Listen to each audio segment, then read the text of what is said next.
우리는 지난 시간에 창세기 35장 중간까지 살펴보았고요. 오늘은 창세기 37장을 살펴보기 때문에 그 사이에 있는 내용을 간단하게 말씀을 드리고 시작을 하겠습니다. 우리가 지난 시간에 야곱의 세겜에서의 예배와 베델에서의 예배를 함께 살펴보았는데요. 야곱은 베델에서 예배를 드린 후에 아버지 이삭이 있는 헤브론으로 가서 거기서 20년 동안을 살았습니다. 그리고 아버지 이삭이 죽고 에서가 아버지 장례식에 참석을 했다가 장례식을 마치고 다시 세일 땅으로 돌아갔습니다. 그래서 오늘 본문부터는 본격적으로 야곱의 아들들의 이야기가 시작이 됩니다. 특별히 오늘 본문은 우리가 너무나 잘 알고 있는 첫 번째 요셉의 이야기인데요. 오늘 본문의 내용을 간단하게 저희가 한번 확인을 해보고 오늘 본문의 메시지를 이어서 함께 살펴보겠습니다. 자, 오늘 본문에는 크게 두 가지 이야기가 나오는데요. 첫 번째 이야기를 함께 생각을 해보겠습니다. 이 요셉의 이야기는 요셉과 형들의 갈등에 대한 이야기로 시작을 합니다. 그런데 이 요셉과 형들의 갈등의 중심에는 세 가지 사건이 이 안에 있습니다. 같이 한번 생각을 해볼게요. 첫 번째 사건은 요셉이 형들의 잘못을 아버지에게 말하는 것입니다. 여러분 2절을 같이 한번 읽어보겠습니다. 2절인데요. 같이 한번 읽습니다. 시작.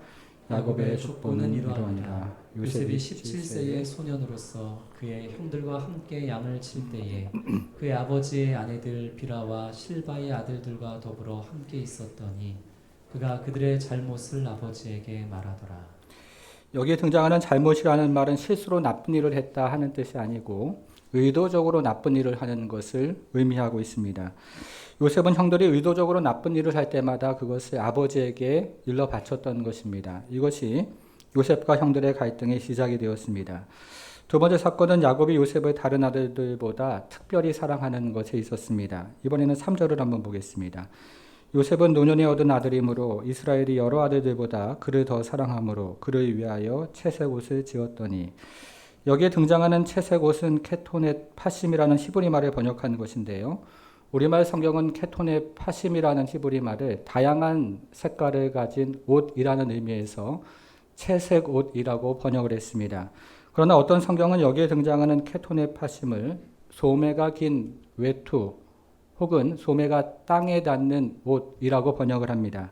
그런데 요즘에 대부분의 성경학자들은 여기에 등장하는 케토넷 파심이라는 말을 채색 옷으로 번역하지 않고 소매가 땅에 닿는 긴 옷이라고 번역을 그렇게 생각을 합니다. 여러분, 그러면 요셉이 소매가 땅에 닿는 긴 옷을 입고 있었다는 것은 무엇을 의미할까요? 그것은 요셉이 일을 하지 않고 있었다는 것을 의미합니다. 왜냐하면 당시 일꾼들은 소매가 없는 옷을 입고 일을 했기 때문에 요셉이 소매가 긴 옷을 입고 있었다는 것은 요셉은 일꾼이 아니었다 하는 것을 말하고 있습니다. 그래서 요셉이 케톤의 파심을 입었다는 것은 형들이 일을 하고 있는 동안에 요셉이 그것을 지켜보면서 감독의 역할을 했다는 의미가 됩니다. 형들이 땀을 뻘뻘 흘리며 일하는 동안에 요셉은 그것을 지켜보면서 감독의 역할을 했는데요. 이것이 요셉과 형들의 갈등을 점점 깊어지게 만들었던 두 번째 사건입니다. 여러분, 그런데 요셉과 형들의 갈등이 가장 깊어진 사건은 세 번째 사건인데요. 그것은 요셉의 꿈과 관련이 있습니다. 5절을 한번 보겠습니다. 5절 보니까요. 요셉이 꿈을 꾸고 자기 형들에게 말하며 이렇게 시작을 하는데요. 요셉이 꿈을 꾸고 그것을 형들에게 말을 했는데 이것이 서로 간의 갈등을 극대화시키는 사건이 됩니다. 그러면 요셉이 꾸었던 꿈이 무엇입니까? 그 다음 나오는데요. 첫 번째 꿈은 형들의 곡식단이 요셉의 곡식단을 둘러서서 절을 하는 것인데요. 이것은 형들이 언젠가 요셉을 군주로 섬긴다는 뜻을 가지고 있습니다. 두 번째 꿈은 해와 달과 11별들이 요셉에게 절을 하는 것인데요. 여기서 해와 달은 부모를 가리키는 것이고 11별은 형들을 말하는 것이기 때문에 이것은 모든 가족들이 언젠가 요셉을 군주로 섬긴다는 뜻을 가지고 있습니다. 요셉의 꿈이 이처럼 형들과의 갈등을 돌이킬 수 없게 만들었던 것입니다. 여러분, 우리가 지금까지 요셉과 형들의 갈등에 대해서 함께 생각을 해보았는데요. 정리를 한번 해보겠습니다. 첫 번째 사건은 요셉이 형들의 잘못을 아버지에게 말하는 것이었고요. 두 번째 사건은 야곱이 다른 아들들보다 요셉을 편애하는 것이었고요. 그리고 마지막 세 번째는 요셉이 꿈을 형들에게 말하는 사건이었습니다. 여러분, 그런데 이때 성경에 등장하는 형들의 반응이 굉장히 중요한데요. 이 형들이 요셉에 대해서 어떻게 반응을 보였는지를 한번 찾아보겠습니다. 4절을 한번 보십시오. 4절 중간에 보니까요. 뭐라고 되어 있습니까? 그를 어떻게 했습니까? 미워하여라고 되어 있죠. 한번 찾아보셔요. 그를 미워했습니다. 요셉을 미워했습니다. 요셉이 자신들의 잘못을 아버지에게 말하는 것도 미웠을 것이고, 그리고 아버지가 요셉을 편애하는 것도 미웠을 것입니다. 여러분, 그러면 요셉이 꿈 이야기를 할 때는 형들이 어떻게 반응을 합니까? 이번엔 5절을 한번 보겠습니다. 5절 마지막을 한번 보셔요. 5절 마지막을 보니까 그를 뭐라고 되어 있습니까? 더욱 미워하였더라. 이번엔 8절 마지막도 한번 보겠습니다. 8절 마지막도 보니까 그를 더욱 미워하더니 이렇게 되어 있습니다. 요셉을 더욱 미워하기 시작합니다. 꿈 얘기를 할 때는 받아들일 수가 없었던 것입니다. 여러분, 그런데 형들이 요셉을 이렇게 미워하는 것 당연한 것 아니겠습니까? 아버지가 편애를 하고 있고 동생은 아무 때나 나대는 것을 생각을 하면 형들이 요셉을 미워하는 것은 매우 당연한 것처럼 들립니다. 우리가 이 본문을 들을 때마다 형들이 요셉을 미워하는 것이 당연한 것 아닌가 이렇게 생각을 합니다. 일방적으로 아버지는 편애를 하고 있고 동생은 눈치 없이 아무 때나 나대는 것을 생각하면 형들이 요셉을 미워하는 것이 너무나 당연한 이야기라고 생각을 하는 겁니다. 여러분, 그러나 오늘 본문에서 성경의 저자가 말하고 있는 것은 무엇입니까? 성경은 어떻게 이야기를 하고 있을까요? 11절을 한번 보겠습니다. 11절 같이 한번 읽어볼게요. 시작. 그의 형들은 쉬게하되 그의 아버지는 그 말을 간직해 두었더라. 여러분, 이게 무슨 말입니까? 형들이 요셉을 미워하는 것은 당연한 것이 아니라는 뜻입니다. 형들의 반응과 아버지의 반응을 비교하면서 형들이 요셉을 미워하는 것은 당연하지 않다 하는 것을 결론을 내리고 있는 것입니다.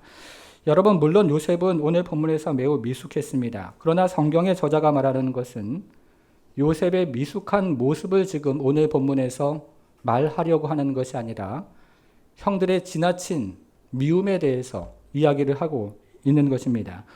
그래서 성경의 저자는 요셉의 미숙함에 대해서는 공백으로 처리하거나 혹은 여백으로 처리해서 아무런 기록도 하지 않지만 반면에 형들의 반응에 대해서는 미워했다, 시기했다 하는 말을 4차례나 오늘 성경에서 기록을 하고 있는 것입니다. 여러분, 그래서 요셉에 대한 첫 번째 이야기는요, 형제들이 미워하는 요셉의 이야기입니다. 첫째 옆에다가 형제들이 미워하는 요셉이라고 한번 적어보겠습니다. 형제들이 미워하는 요셉 이렇게 한번 적어보겠습니다.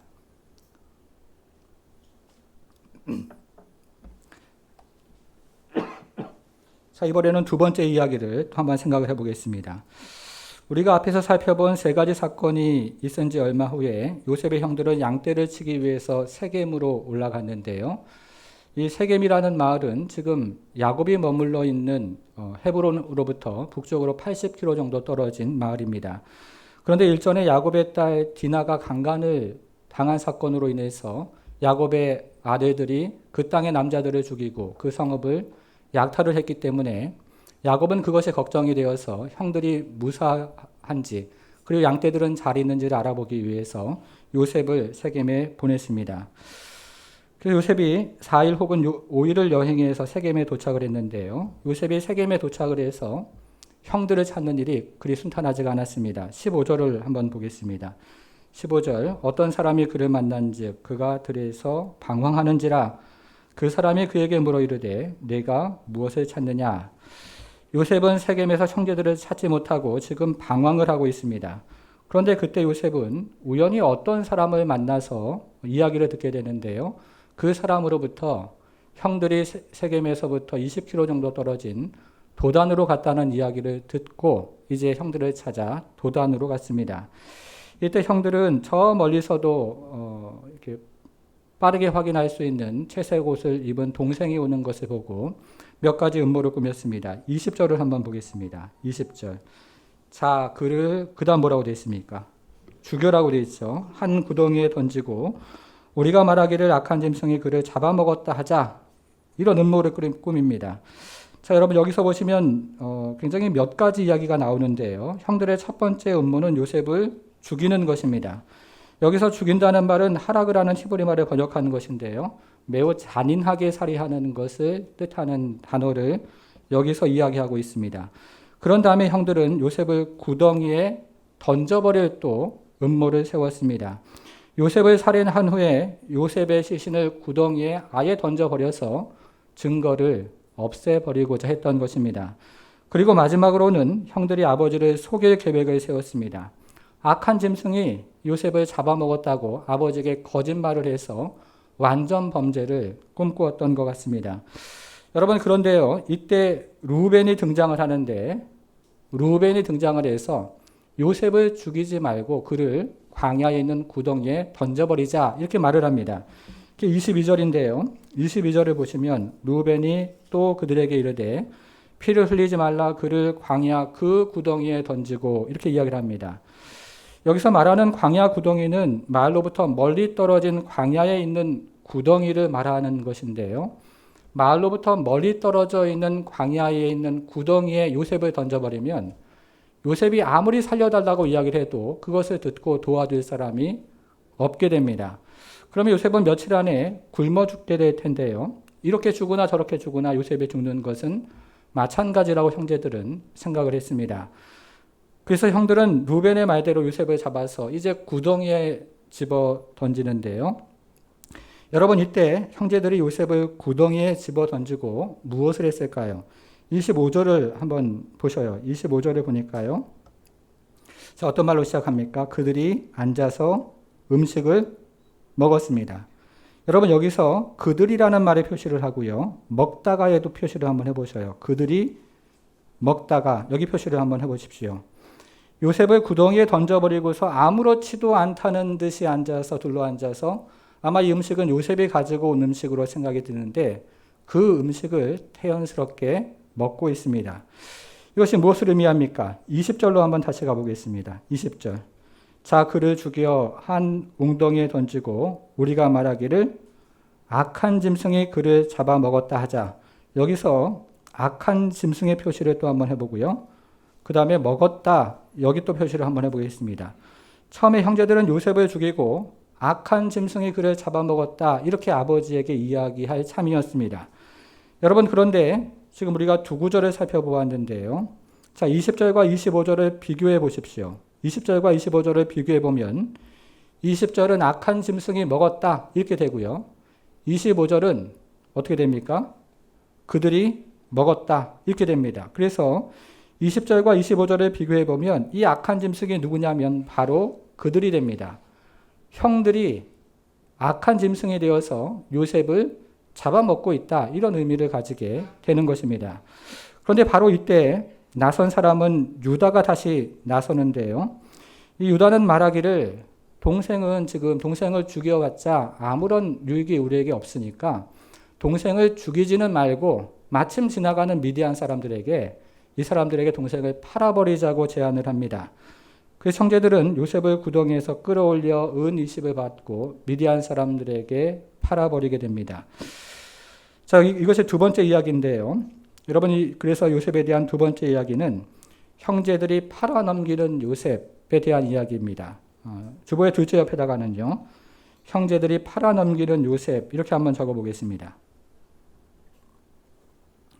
자, 여기까지 정리를 한번 해볼게요. 오늘 본문의 첫 번째 이야기는 무엇입니까? 형제들이 뭐예요? 미워하는 요셉입니다. 그리고 오늘 본문의 두 번째 이야기는 뭡니까? 형제들이 팔아넘기는 요셉입니다. 그래서 오늘 본문의 내용은 형제들이 미워해서 팔아넘기는 요셉에 대한 이야기입니다. 우리가 잘 알고 있는 내용입니다. 여러분, 그런데 여기서 굉장히 중요한 질문이 있습니다. 제가 한번 질문을 해보겠습니다. 여러분, 그러면 첫 번째 이야기에서요, 형들이 미워한 것은 단지 요셉뿐이었습니까? 다시 한번 질문해 볼게요. 첫 번째 이야기에서 형들이 미워한 것은 단지 요셉뿐이었을까요? 자, 8절을 한번 보십시오. 8절. 그의 형들이 그에게 이르되 내가 참으로 우리 왕이 되겠느냐, 참으로 우리를 다스리게 되겠느냐 하고 그 꿈과 그의 말로 인해서 그를 더욱 미워하더니, 형들은 요셉뿐만 아니라 요셉의 꿈도 미워했습니다. 자, 첫 번째 이야기에서 중요한 것이 그것인데요. 형들이 요셉만 미워한 것이 아니라 요셉의 꿈도 더불어서 미워했다 하는 것입니다. 자, 이번에는 두 번째 이야기를 또 한번 생각을 해보겠습니다. 두 번째 이야기에서요, 자, 형제들이 팔아넘긴 것은 무엇인가 하는 것입니다. 여러분, 형제들이 팔아넘긴 것은 단지 요셉뿐이었을까요? 자, 이번에는 20절을 한번 보겠습니다. 20절. 자, 그를 죽여 한 웅덩이에 던지고 우리가 말하기를 악한 짐승이 그를 잡아먹었다 하자. 그 다음을 한번 보셔요. 그의 꿈이 어떻게 되는지를 우리가 볼 것임이라 이렇게 이야기를 합니다. 이것이 무엇을 말하는 것입니까? 형제들이 팔아넘긴 것은 요셉뿐만 아니라 그와 함께 요셉의 꿈도 더불어 팔아넘기고 있다 하는 것을 의미하고 있습니다.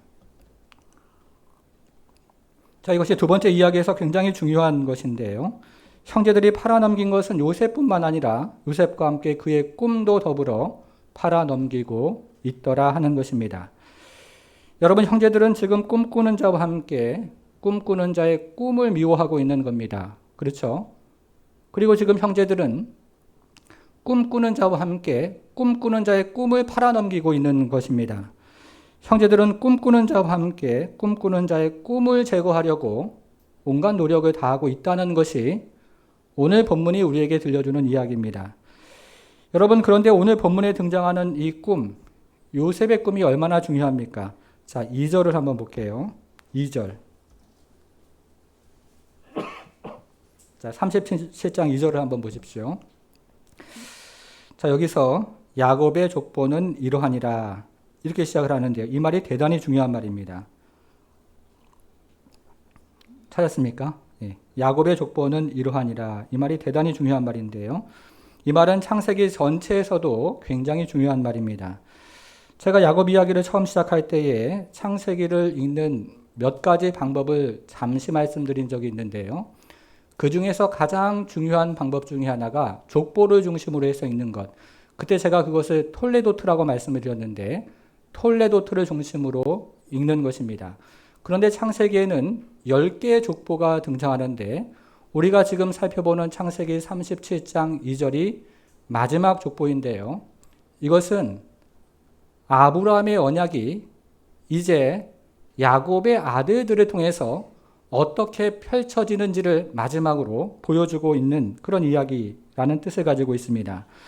하나님께서 아브라함에게 주셨던 약속이 이제 야곱의 12 아들들을 통해서 구체적으로 펼쳐지니까 하나님의 언약이 야곱의 12 아들들을 통해서 어떻게 펼쳐지는지를 눈을 크게 뜨고 지금부터 살펴보자, 이런 의미를 이 2절이 가지고 있는 것입니다.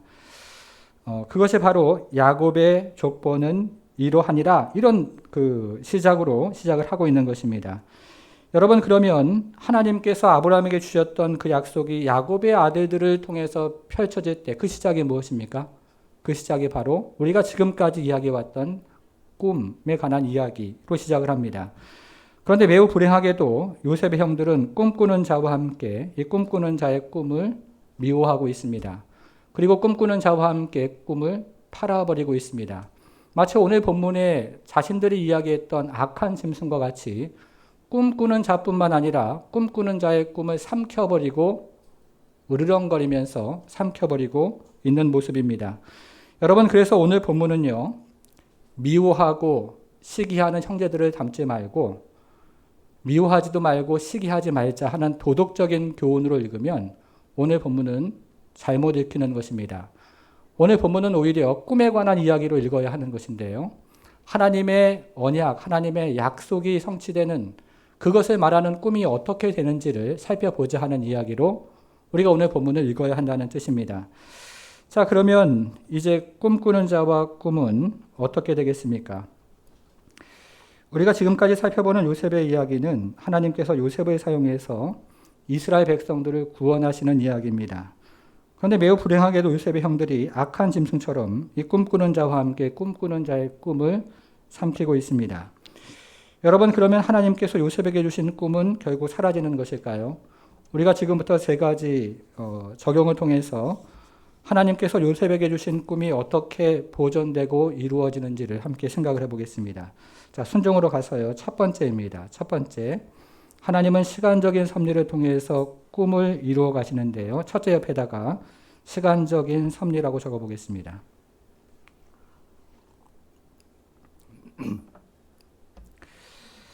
여러분, 오늘 본문은 나중에 다시 한번 읽어보시면요. 오늘 본문에는 기적이 전혀 등장을 하지 않습니다.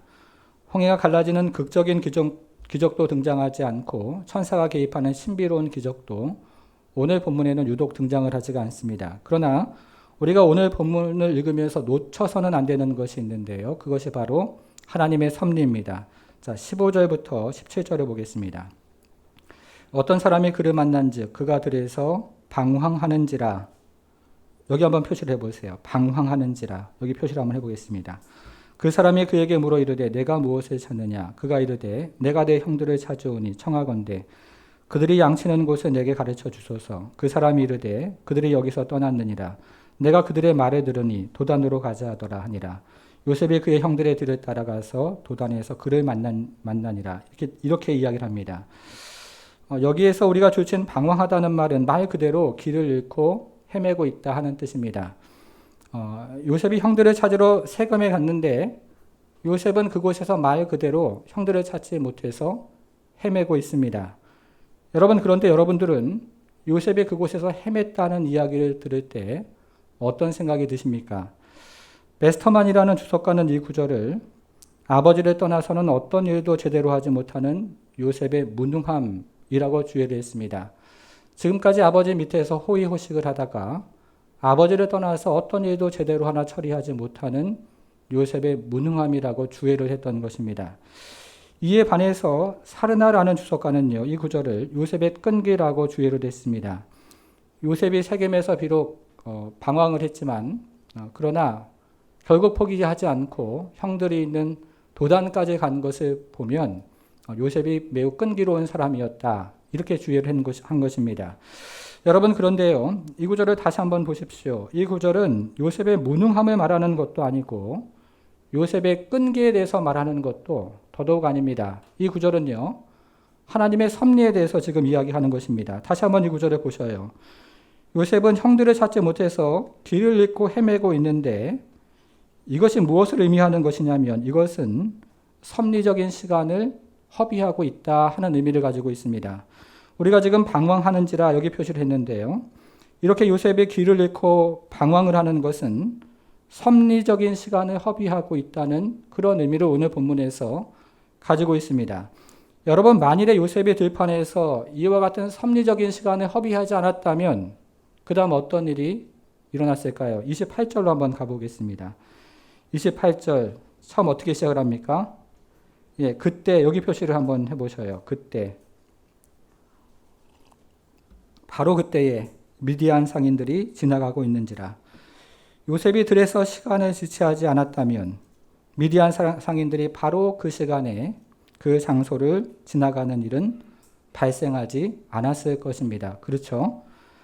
요셉이 들에서 시간을 지체하는 바람에 바로 그 시간에 그 장소에 미디안 사람들이 지나가는 일이 발생을 해서 요셉이 다른 곳으로 팔려가는 일이 생겼다는 뜻입니다. 이것이 바로 시간적인 섭리입니다. 자, 두 번째입니다. 두 번째는요, 하나님의 상황적인 섭리를 통해서 하나님은 꿈을 이루어 가시는데요. 이번에는 둘째 옆에다가 상황적인 섭리라고 한번 적어 보겠습니다. 자, 24절을 한번 보겠습니다. 24절 한번 보셔요. 자, 24절 어떻게 시작을 합니까? 그를 잡아서 어디에다 던져버렸습니까? 구덩이에 던져버렸죠.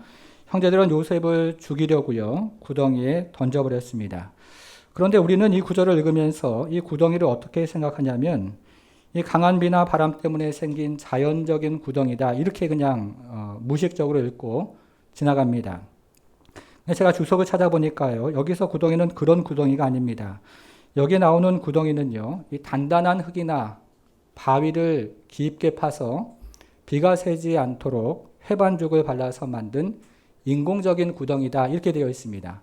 그러니까 비가 많이 내리는 우기에 이 구덩이에다가 물을 모았다가 비가 내리지 않는 건기에 사용하려고 이스라엘 사람들이 인공적인 구덩이를 당시에 만들었던 것입니다. 여러분, 그런데 형들이 요셉을 구덩이에 던질 때 이 구덩이의 상태가 어떠했습니까? 조금 더 읽어볼게요. 24절. 그를 잡아 구덩이에 던지니 그 구덩이는 뭐라고 되어 있습니까? 빈 것이라. 여기 표시를 한번 해보겠습니다. 빈 것이라. 이게 상황적인 섭리라는 뜻입니다. 그 속에 물이 없었더라. 지금도 이스라엘 곳곳에서는 이와 같은 구덩이가 발견이 되는데요. 이 구덩이의 깊이가 얼마나 되냐면 구덩이의 깊이가 2m에서 6m가량이 된다고 합니다. 여러분, 그런데 만일에요, 물이 구덩이에 가득 채워져 있을 때 형들이 요셉을 잡아다가 그 구덩이에 첨벙 집어던졌다면 요셉이 어떻게 됐겠습니까? 말할 필요도 없이 요셉은 얼마 후에 그냥 죽어버렸을 것입니다.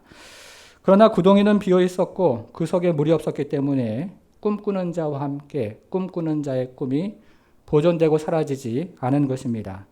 이것이 바로 상황적인 섭리입니다. 자, 오늘 본문에 등장하는 세 번째 섭리는 하나님께서 사람의 마음을 간섭하시는 것인데요. 세 번째 옆에다가는 마음의 간섭이라고, 마음의 섭리라고 한번 적어보겠습니다. 오늘 본문에 하나님께서 마음을 간섭하신 사람은 두 사람이 있습니다. 첫 번째 사람은 루벤입니다. 21절을 한번 보시면요. 루벤이 듣고 요셉을 그들의 손에서 구원하려 하여 이르되 우리가 그의 생명은 해하지 말자, 이렇게 얘기를 합니다. 히브리 말에는 금지를 표현하는 두 가지 방법이 있는데요. 하나는 현재를 부정하는 단순 부정이고 다른 하나는 현재뿐만 아니라 미래까지 모두 부정하는 강한 부정이 있습니다. 그런데 우리말 성경은 우리가 그의 생명은 해하지 말자 이렇게 번역을 하면서 단순 부정처럼 마치 제한처럼 번역을 해놓았지만 원문에서는 우리가 절대로 그의 생명을 해서는 안 된다 이렇게 강한 부정으로 되어 있습니다. 장자가 그렇게 이야기를 하니까요. 다른 동생들이 그 말에 따를 수밖에 없었던 것입니다. 하나님께서 루벤의 마음을 매우 강하게 간섭을 하셨다는 뜻입니다. 하나님께서 마음을 간섭하신 두 번째 사람은 유다였습니다. 미디안 상인들이 그곳에 지나갈 때 유다에게 요셉을 팔아 넘기자는 생각이 떠올랐습니다. 그래서 어떻게 될까요? 28절로 다시 한번 가보겠습니다. 28절. 이 구절은 굉장히 중요한 구절입니다. 그때에 미디안 사람 상인들이 지나가고 있는지라 형들이 누구를요? 거기 표시를 한번 해보세요. 요셉을 여기다 표시를 한번 해보시고요. 요셉을 구덩이에서 끌어올렸습니다. 이게 첫 번째 일이고요. 자, 두 번째 한번 보겠습니다. 은 20에 그를 이스마엘 사람에게 팔았다. 이게 두 번째입니다. 그런데 여기서 그를이라는 말이 원문에서는 요셉이라고 되어 있습니다. 요셉이라고 되어 있는데 거기 요셉이라고 한번 적어보셔요.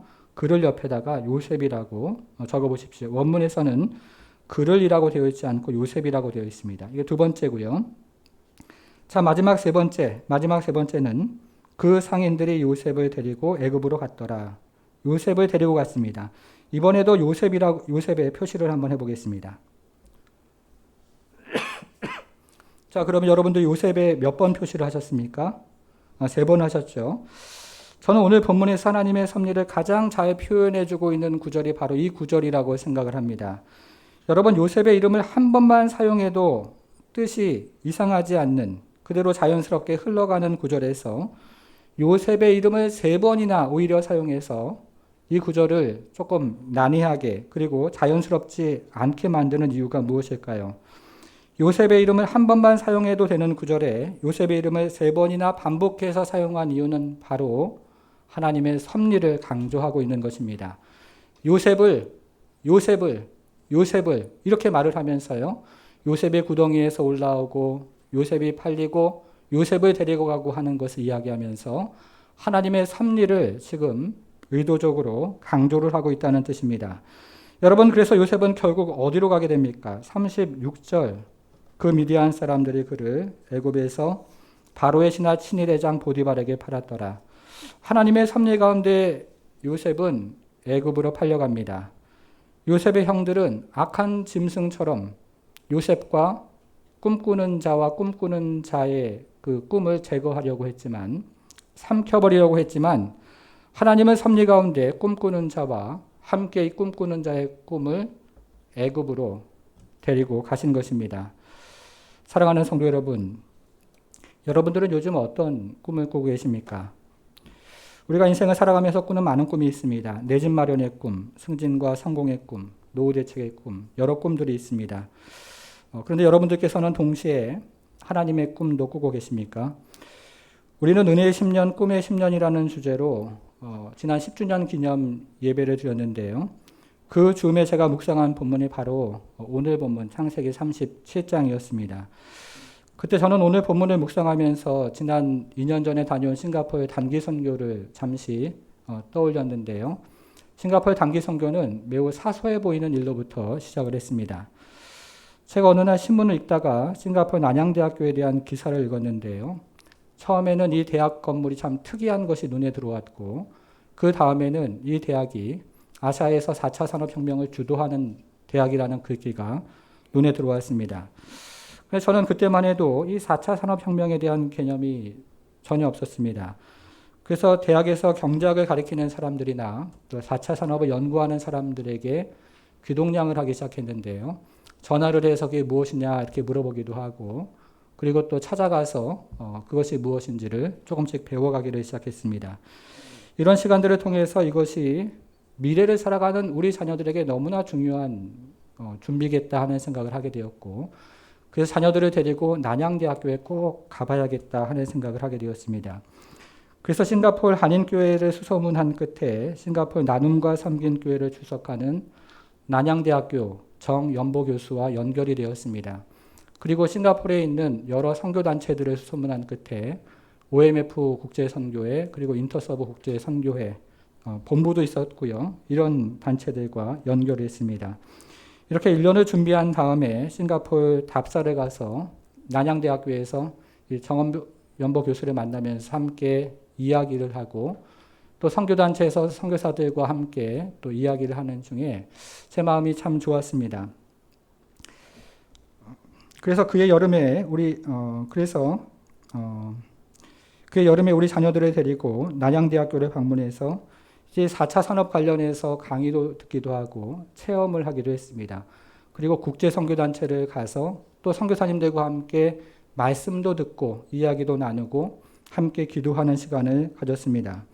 여러분, 그런데 그때 하나님께서 은혜를 주셨는데요. 그때 우리 자녀들 중에서 2명이 선교사가 되겠다고 꿈을 꾸기를 시작했습니다. 물론 이것이 하나님께서 주신 꿈인지 아니면 본인들이 생각하는 꿈인지 그것은 시간이 조금 더 지나면서 검증이 필요하다고 생각이 들어집니다. 그래서 우리 자녀들이 가지고 있는 그와 같은 꿈들이 변할 수도 있고 또 달라질 수도 있다고 생각을 합니다. 여러분, 그러나 교회는 아이들이 꿈을 꿀 수 있는 기회를 계속해서 마련해 주어야 하고, 또 비전을 키울 수 있는 이 비전의 장들을 계속해서 제공해 주어야 한다고 생각을 합니다. 여러분, 우리 교회 주일학교에서 하는 사역 중에 리딩 올리브라는 사역이 있는데요. 이 리딩 올리브 사역은 아이들이 좋은 책을 접하면서 사고하는 능력과 상상력을 키워주는 사역입니다. 그런데 앞으로 펼쳐지는 4차 산업혁명의 시대의 뿌리가 되고 성경적인 꿈의 뿌리가 되는 것이 바로 상상력입니다. 그리고 우리 교회 중고등부는 토요일마다 이 주일 찬양 준비하면서 찬양 소리가 끊이지 않고 악기 배우는 소리, 또 악기 함께 반주하는 소리가 끊이지 않는데요. 저는 이것이 앞으로 10년 후에 우리 교회 안에서 참으로 찬양 소리가 끊이지 아니하는 미래의 레위 지파를 양육하고 있는 양육의 장이라고 생각을 합니다. 사랑하는 성도 여러분, 우리 교회는 10년 후에 어떤 모습일까요? 저는 10년 후에 우리 교회 안에 꿈꾸는 요셉이 많아질 것을 믿습니다. 그리고 저는 10년 후에 우리 교회 안에 하나님을 찬양하는 레위 지파와 같은 사람들이 많아질 것도 믿습니다. 그리고 우리 교회는 10년 후에요, 참으로 이 땅을 이롭게 하는 요셉과 같은 사람들이 넘쳐날 것을 믿습니다. 여러분, 그런데 이때 중요한 것이 바로 우리가 손에 가지고 있는 성경입니다. 우리가 성경을 읽으면서 하나님의 소리와 세상의 소리를 분별하기 시작하고 여호와의 우렁차고 힘있는 소리를 듣기 시작하고, 그러면서 나의 꿈과 하나님의 꿈을 분별하기 시작하고 하나님의 꿈을 붙잡고 그 꿈을 꾸기 시작할 때 우리는 전혀 다른 세계에서 하나님의 나라를 위해서 힘쓰고 애쓰는 그런 사람들로 10년 후에 높이 성장해 있을 것입니다. 사랑하는 성도 여러분, 우리가 이 성경을 다시 한번 부여잡고 이 안에서 하나님께서 꿈을 꾸게 하실 때 우리가 함께 꿈을 꾸고 그 꿈이 우리 자녀들에게 전달이 되고, 그러면서 우리 교회는 하나님의 꿈과 은혜로 가득한 교회가 되기를 주님의 이름으로 축원합니다. 기도하겠습니다.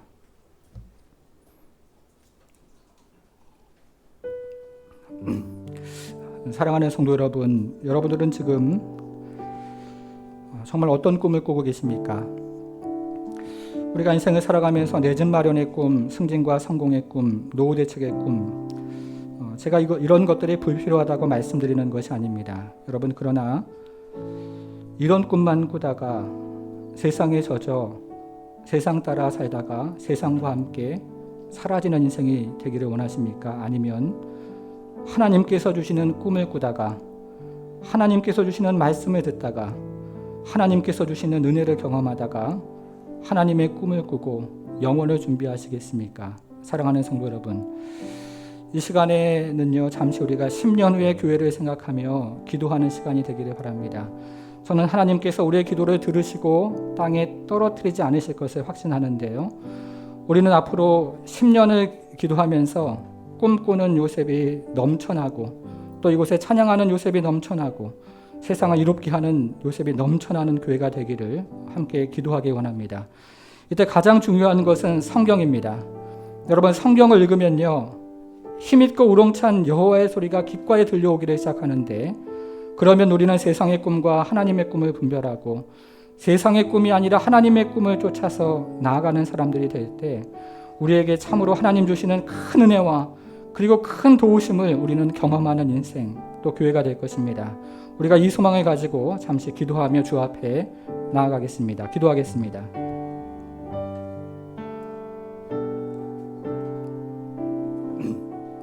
하나님 아버지, 하나님 아버지, 우리에게 하나님 아버지 요셉의 꿈을 하나님 아버지 꾸게 하나님 역사해 주시고, 우리에게 하나님 아버지 참으로 야곱의 꿈을 꿀 수 있도록 주여 도와주시며, 우리에게 하나님 아버지 아브라함의 꿈을 꿀 수 있도록 하나님 도우셔서, 하나님 아버지 우리가 기도하는 이때에도 우리의 기도를 들으시고 우리의 꿈에 하나님 아버지 넘치도록 응답해 주시는 이 하나님이 우리를 하나님 아버지 새롭게 하시고 우리를 하나님 아버지 참으로 이롭게 하시며, 하나님 우리가 참으로 복을 받고 복이 되어지는 베델의 하나님 아버지 꿈을 꾸며 또 나아갈 때에 하나님 아버지 온 교회가 그리스도 예수 안에서 꿈을 꾸며 하나님 꿈을 바라보며 또 꿈이 우리 가운데 성취되어지고 역사하는 것들을 바라볼 수 있도록 하나님 아버지 함께 해주시기를 기도하옵나이다. 마치 꿈이 없는 하나님 아버지 백성처럼 살아가지 않도록, 하나님 꿈이 없는 백성은 참으로 이 땅에서 하나님 아버지 아무것도 할 일이 없을 터인데, 하나님 우리가 그런 자리에 있지 아니하고 여호와의 꿈을 꾸고 바라보며 하나님 아버지 주의 말씀으로 귓가에 들려오는 이 우렁찬 힘있는 소리를 듣고 꿈꾸는 요셉이 되고 세상을 이롭게 하는 하나님 아버지 요셉이 되기를 원하오니, 주여 하나님 아버지 교회를 긍휼히 여겨주시고 불쌍히 여기셔서 이 교회가 하나님 꿈꾸는 교회, 꿈꾸는 사람, 꿈꾸는 성도, 꿈꾸는 자녀들로 가득한 교회가 될 수 있도록 우리 하나님 함께 해주시기를 기도하옵나이다. 하나님 아버지 참으로 꿈을 꾸는 자들을 통해서 하나님 역사하시는, 그래서 하나님 아버지 참으로 야곱의 12아들을 통해서 한 하나님 지파가 나오고 한 나라가 이루어지고 하나님 열방의 복이 되었던 것처럼 이곳이 열방의 복이 되어지는 꿈을 꾸고 우리 하나님 주시는 은혜와 도우심 가운데 하나님 아버지 참으로 꿈이 가득한 교회가 되고 성도가 될 수 있도록 우리 하나님께서 함께해 주옵소서.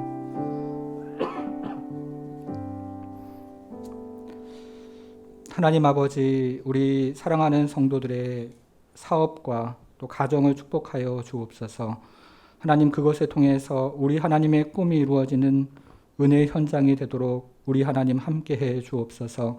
하나님, 그래서 우리의 유익과 우리의 의를 따라 사는 인생이 아니요 우리 하나님의 꿈과 우리 하나님의 은혜를 쫓아 사는 인생 될 수 있도록 주여 긍휼히 여겨주시고 주여 불쌍히 여기셔서 하나님 아버지 이곳에 있는 모든 성도들이 하늘을 바라보며 꿈꾸는 요셉이 되고 찬양하는 요셉이 되고 이 세상을 이롭게 하는 요셉이 되어서 이 교회 안에 하나님의 꿈이 이루어지고 이 교회 안에 하나님의 꿈이 성취되어지는 하나님의 교회, 하나님의 성도, 하나님의 사람들로 일으켜 세워 주옵소서.